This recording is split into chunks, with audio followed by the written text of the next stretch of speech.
I swear that's greatness, greatness, greatness. You look into my eyes, you can see what I see. If you can say the world won't be the same without me, then we call that greatness. And that's a blessing. But wait a second. Look, while we on the subject, let me ask a question.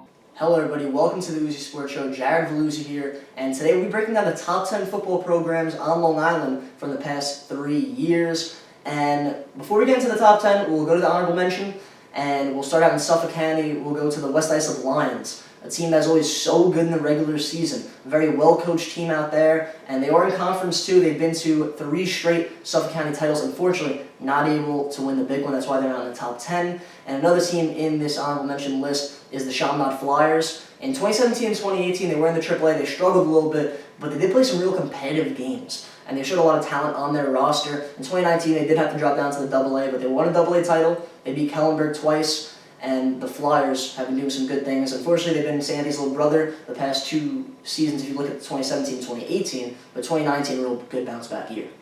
And then the final team for my honorable mention list will have to be the Farmingdale De Leurs, and they're in a very tough Nassau County Conference 1, and they went to the conference final a year ago. Kevin Wilson led a really good team there before losing to an extremely talented Freeport team. But anytime you're led by Coach Krummenacher and you're in that tough Conference 1, the De Leurs, they're always at Hofstra, and they're always just such a tough team. Now we're going to go on to my top 10. And when I start at number 10, this team might be one of the most talented teams on Long Island for the past 3 years just because of the pieces they had. It's going to be Half Hollow Hills West. And you look at some of the stars that have gone through their program the past 3 years: Davon Wright, Justin Brown, Gerald Filardi, Dakeem Griffin, who's just going to be, I believe, a junior next season, who had a great freshman and sophomore year. Just amazing talent. And in 2017, of course, they lost in the Suffolk County title. They lost to a really good West Hampton Beach team. Nothing you could really do there. And 2018, it seems like the pieces finally went together. Filardi and Wright, senior year, they played really well, and Justin Brown had a great LIC game. But the 2019 season is really what puts them only at number 10 because they still had some real good talent. And to lose in the first round of the playoffs to an inferior Kings Park team is tough. You know, Dakeem Griffin, Justin Brown, after destroying them a week before, to follow them in the quarterfinal, a little bit disappointing, but they are number 10 on my list. Just a lot of talent and an LIC to go with it. And now we go to number 9, the team that's beat Half Hollow Hills West 4 out of the last 5 times they've played. It's going to be West Hampton Beach. And you want to talk about a player in 2017 that was extremely talented. Everyone goes to Jeremy Rucker to Lindenhurst. I mean, it's not often you have an Ohio State commit here on Long Island. And he was a lock for the Hanson. Everyone said it. But Dylan Lowby of West Hampton Beach, the New Hampshire commit, made sure he was going to be a part of that award with Rucker. Over 40 touchdowns easily. He had one of the best seasons that I have ever seen from a running back. He was just straight up unstoppable. Lawrence couldn't stop him in the LIC. Half Hollow Hills West couldn't stop him in the Suffolk County Championship. And that 2017 West Hampton Beach team, definitely one of the best small school teams I've ever seen. And then you go to 2018, West Hampton, of course, lost to Half Hollow Hills in the final, but they were undefeated up until that Suffolk County title point. And 2019, they were still a very good team led by Jaden Alfano St. John, who did win the Hanson. Unfortunately, West Hampton Beach did lose in the Suffolk semifinals to East Islip. A little bit of a disappointing 2019 season if compared to the past 2 years, but West Hampton Beach definitely lands at number 9 on my list. Now we go to number 8, and this team is one of the best offenses I've seen in the last 3 years. I mean, Coach Blount has done an amazing job at Oceanside, and when I tell you they like to pass the ball, they love to pass the ball. You go to 2017, Tommy Hewer and that explosive Oceanside offense. They were just putting up insane numbers. They won the Nassau County title that year, and they were one of the best teams I've seen come through Nassau. They just lost in the LIC because they lost to a special 2017 Lindenhurst team. But that was just a special group, and here's something good to hear.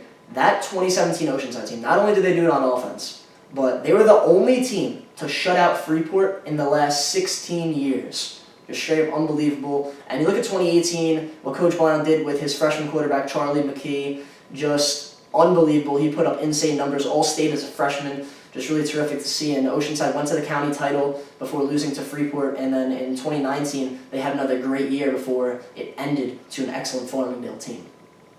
Now we go to number 7 on my list.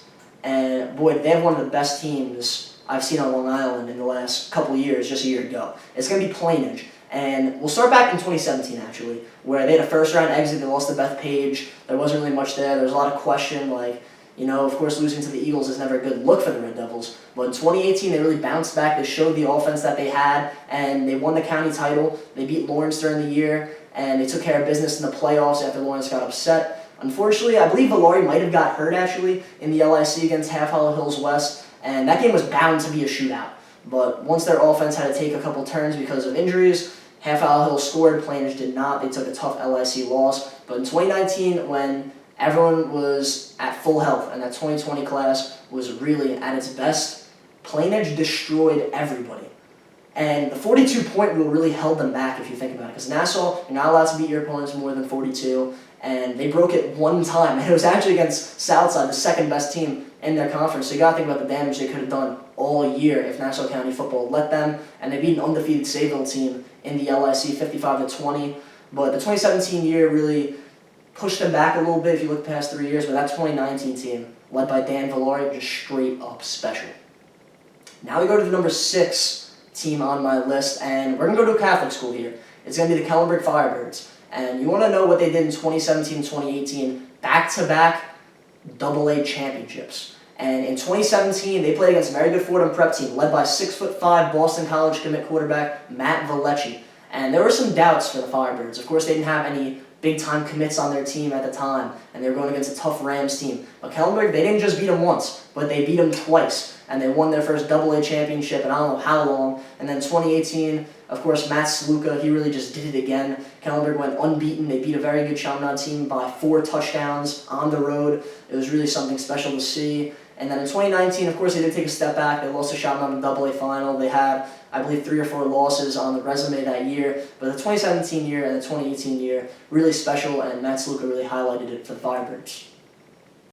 Now we go to number 5 on my list. And it's got to be one of the most consistent programs I've ever seen, and one of the most well-coached teams I've seen in a long time. And we're going to go to William Floyd High School, a team that's won 2 Suffolk County titles and been to the Suffolk County Championship 3 times. And the past 3 years, they have had their season ended by the best public school team on Long Island each of those years. We'll go to 2017. They had an extremely talented group. They lost to Jeremy Rucker-led Lindenhurst in the final. And then you go to 2018 and 2019, they lost to Freeport both of those years. But in 2018, they were, it seems like, just a play away from beating the Red Devils. And they really just bulldozed through so many teams. And in 2019, it was pretty much the same before losing to Freeport in a tough one over there at Stony Brook. But Floyd really just builds a strong defense, but the animals they have up front, it always seems like their offensive line and their defensive line, they just know how to win battles. And their coaching staff really just prepares them for battle better than most on Long Island. So Floyd lands in the top 5 at the number 5 spot. Now we go to number 4 on my list. And if you want to talk about winning, you go to Garden City. Because Garden City had a 42-game win streak all the way up until 2019, where they lost to MacArthur in a tough one. They did redeem themselves by beating MacArthur in the county title. But we'll start in 2017, and they didn't have the best competition to play, but it was just such a special team in 2017 and 2018. The coaching staff builds their defense like a straight-up military, and they just obliterated Nassau opponents both of those years, including 2 lopsided LIC wins and 2 special players, Colin Hart, a guy I've talked to a couple times, and Trevor Yaboa Cody, New York State Football Player of the Year in 2018. And Garden City, they really had a special group. In 2019, they did take a step back. I mean, competition did increase, but definitely took a little bit of a step back. They lost to Lindenhurst in a very tough game, but Garden City, I wish they played some Nassau 1 competition. It would have been extremely fun to see, but they beat who was in front of them, and definitely one of the top programs on Long Island. And now we go to number 3, and we're going to go back out to Suffolk. It's going to be Lindenhurst. And you look at 2017, the best public school team I've seen in the last 3 years, hands down. Because not just Jeremy Rucker, he had some help. Ricky Conway, the running back, was electric. Nick Anzalone at QB. He made some amazing throws. And of course, Jeremy Rucker was an excellent receiver, but we can't forget Justin Zotto, JZ. He made some phenomenal plays all year long. He was a matchup nightmare for a lot of teams. That Lindenhurst team was just straight up stacked. They won the LIC over a very good Oceanside team, and they beat a very good Floyd team in the Suffolk final. They beat both of them by over 2 touchdowns, which is really impressive.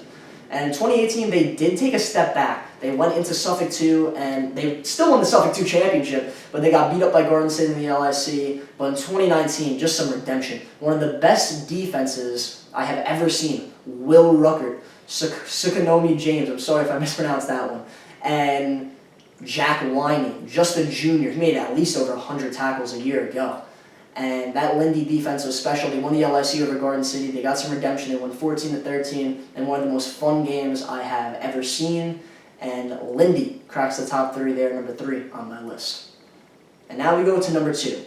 And when you just want to talk about special talent, you got to go to Freeport, because they have had some excellent athletes come through their football team the past couple of years. In 2017, they did take a step back from the year prior where they won an LIC, but they found a way to beat Massapequa at Hofstra, and they still went to the county title before being shut out by Oceanside. They showed some talent. It was a young squad. It wasn't their best team. Russ Sellens still found a way to get to the county title. And then you look at 2018 and 2019, they just destroyed every Nassau team that stepped in their way. In 2018, they beat an extremely good Oceanside team 42-0 twice. It was unbelievable. And then after that, they played William Floyd in a game for the ages in 2018. Freeport won by 1 point. It was really fun to see. And then in 2019, Freeport destroyed everybody on their schedule, and just a really special group. But now we go to number 1 on my list.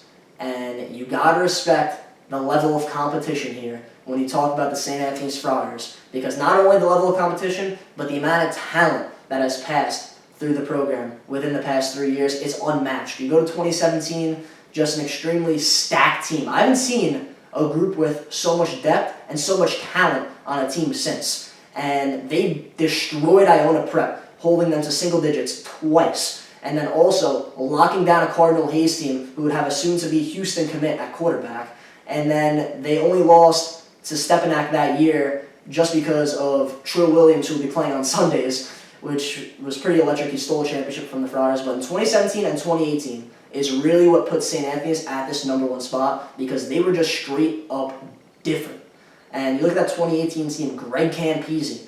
If you look at a quarterback on Long Island, of course there's been some extremely talented ones, but to do it against the competition he was playing against and to put up the numbers was just straight up amazing. And he had Kyle Angus to help him out. Danny Parker. St. Anthony's was just straight up loaded.